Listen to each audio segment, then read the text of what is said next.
दोस्तों, किसी गांव में एक बुढ़िया रहती थी। उसका एक बेटा था तथा रात के वक्त वह अंधा हो जाता। वह बीमारी उसको जन्म से थी, यानी उसे रात में बिल्कुल भी दिखाई नहीं देता। बुढ़िया ने किसी तरह गोलमाल करके एक रिश्ता ढूंढा और उसकी शादी रचाई। लड़की सुंदर सुशील थी और उसके मायके वाले अच्छे थे, मगर बुढ़िया इतनी चालाक चतुर थी कि बहू या उसके परिवार वालों के आगे उसने यह भेद खोलने नहीं दिया। लड़का रात के समय अंधा हो जाता, यानी उसको दिखाई नहीं देता, मगर यह बात कब तक छिपकर रहती। शादी के बाद पहला त्योहार दीपावली आई। परंपरा के अनुसार लड़की के घर से न्योता आया। अब बुढ़िया को बड़ी चिंता हुई कि जाना तो था।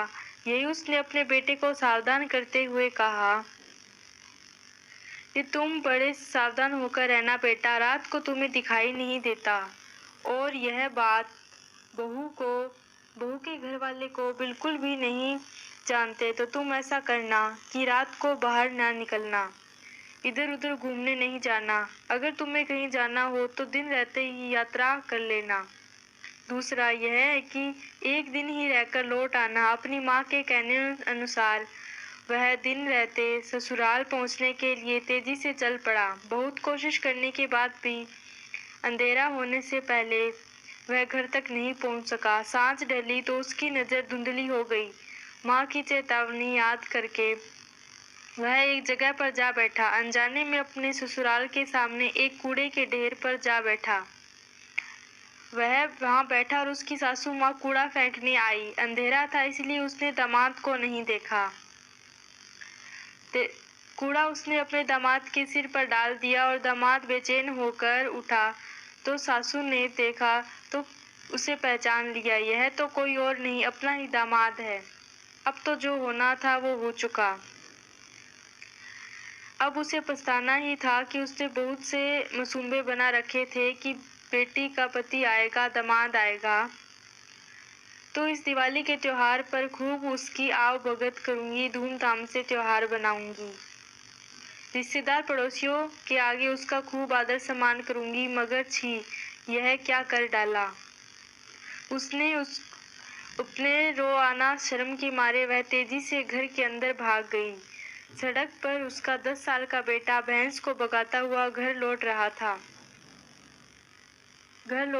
था और उसको देखते ही उसने कहा, बेटा, आज तुम्हारे जीजा जी आए हैं, मगर पता नहीं क्यों हमारे घर के कूड़े वाले ढेर पर बैठे हैं। शायद पेशाब करने बैठे होंगे। मैं उन्हें वहां बैठा देख नहीं पाई और कूड़ा डालने गई तो कूड़ा मैंने उनके सिर पर फेंक दिया। उन्हें मुझ पर गुस्सा आया होगा। तुम्हें तो वो बहुत चाहते हैं, तुम्हारा कहना बिल्कुल नहीं टालेंगे। तुम उन्हें अपने घर के अंदर ले आओ। लड़का जीजाजी से पुकारता हुआ उनकी तरफ भागा।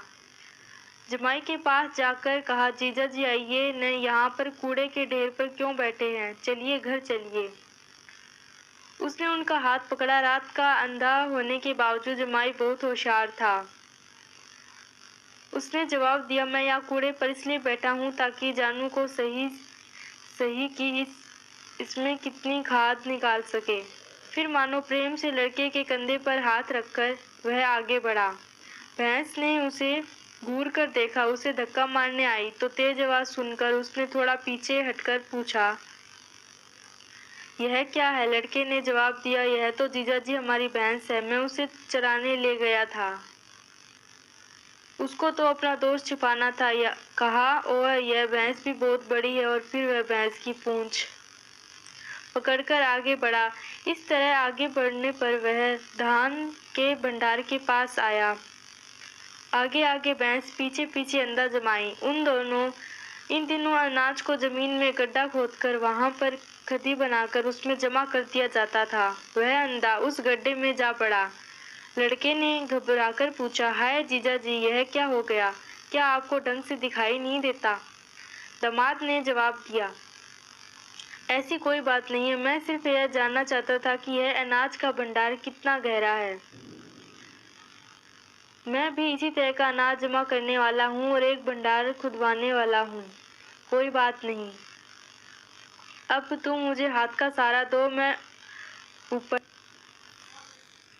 ऊपर आता हूँ। यह कहकर इस बार भी अंध ने अपना दोष छिपा लिया। दीवार का सहारा लेकर वह आगे बढ़ा। लड़के ने फिर पूछा, जीजा जी, आप दीवार का सहारा लेकर आगे क्यों बढ़ रहे हैं? क्या आपको ठीक से दिखाई नहीं देता? क्या जवाब में उसने कहा, छी, तुम भी क्या कह रहे हो? मैं तो तुम्हारे घर की दीवार की लंबाई माप रहा था। घर के दरवाजे पर एक मेंढा खड़ा था, वह उससे टकरा कर गिर गया। तब मेंढे ने अपने सिंगोवाल ने मेंढे को एक चांटा दिया और जीजा जी को सहारा देकर उठाया। फिर पूछा, जीजा जी, आपने मेंढे को देखा नहीं क्या? नहीं नहीं, तुम मेरी बात को नहीं समझे। उसका आकार देखकर मुझे उसे टकराने का मन हुआ, मगर देखो, मुझे तो उसने भोंक ही दिया। अंधेरा गहरा हुआ, रात हुई, सब लोग खाना खाने के लिए बैठ गए। सामने पटिये पर थाली रखी थी। त्योहार के अवसर का बढ़िया भोजन था। सासू जी स्वयं परोसने आई। त्योहार बारों पर औरतें बुढ़िया सज के काम करती। सासू जी भी नूर चूड़ियां पहनकर खाना परोस रही थी। चूड़ियों की खनखन हट से जमाई साहब ने समझा कि मेंढा दोबारा घर के अंदर आ गया। वह डर गया। घबराहट में आवाज सुनकर उस तरफ अपनी प्लेट उठाकर फेंक दी। प्लेट सासू माँ के पैर पर जा लगी। वह घबरा कर रसोई की तरफ भागी। सासू को लगा कि जमाई ने गुस्से में उससे बदला लिया है। एक तो उसने उसके सिर पर कूड़ा डाल दिया था और बेटी को भोजन परोसने के लिए भेजना था। फिर बेटी ने उसे खुद खाना परोसा तो खाना खाने के बाद पति पत्नी दोनों कमरे में लेट गए। बाकी लोग नीचे बाहर के बरामदे में लेटे। ऐसा हुआ कि आधी रात को अंधे जमाई को पेशाब करने का मन हुआ। अंधेरे में लड़खड़ाते हुए दीवार का सहारा लेकर किसी तरह मकान के पिछवाड़े तक गया और काम पूरा होने के बाद में उसे मकान का दरवाजा नहीं दिखा। भटक कर वह उस जगह पहुंच गया जहां सासू माँ सो रही थी। वह सोचकर कि उसकी पत्नी है, उसने सासू माँ के पैर छू दिए। अंधेरे में सासू जी ने समझा कि कोई चोर है। चिल्लाकर बोली, कौन है? अंधे जमाई को अपनी गलती का एहसास हुआ और बोला, मैं हूँ सासू माँ। फिर सासू माँ ने पूछा कि आप इतनी आधी रात को यहाँ क्या कर रहे हैं? अंधे जमाई ने कहा, मैंने खाने की थाली आपके ऊपर फेंक दी थी तो मैं आपसे माफ़ी मांगने आया हूँ। मुझे गलती हो गई, आप मुझे माफ़ करो।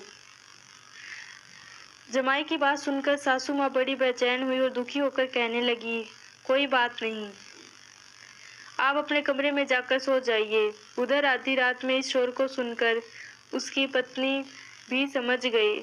समझ में नहीं आया कि बाहर क्या हो रहा है। उसे सिर्फ यह पता था कि उसका पति तो पेशाब करने गया है। उसने सोचा, माफ़ी तो सुबह भी मांगी जा सकती थी। आधी रात में इन लोगों की आवाज़ सुनकर पड़ोसियों को कुछ गलतफहमी ना हो जाए, यह उचित नहीं रहेगा। वह बाहर आकर मामले को सुबह निपटाला पकड़कर अंदर ले गई। रात बीती। सुबह उठकर जमाई अपने गांव जाने की तैयारी में लग गया और कहने लगा, मुझे बहुत से काम हैं, मुझे जाने दो। इस तरह वह अपनी पत्नी को मनाकर सासू माँ से कहकर अपने घर के लिए रवाना हो गया। किसी को भी यह पता नहीं चला कि वह रात का अंधा है। वह अपने कुशल व्यवहार पर खुशी मनाते हुए खुशी खुशी अपने घर की ओर चला। अगर आपको यह कहानी पसंद आई हो तो प्लीज़ वीडियो को लाइक करें।